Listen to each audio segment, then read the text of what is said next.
How to turn on direct messages on TikTok.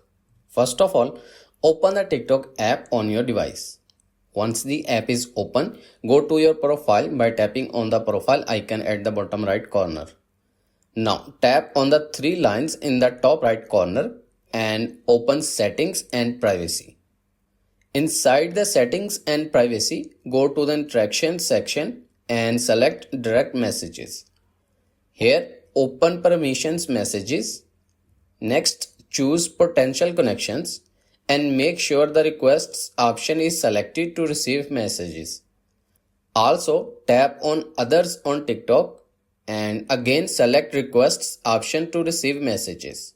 Now direct messages will be turned on your profile. And that's it.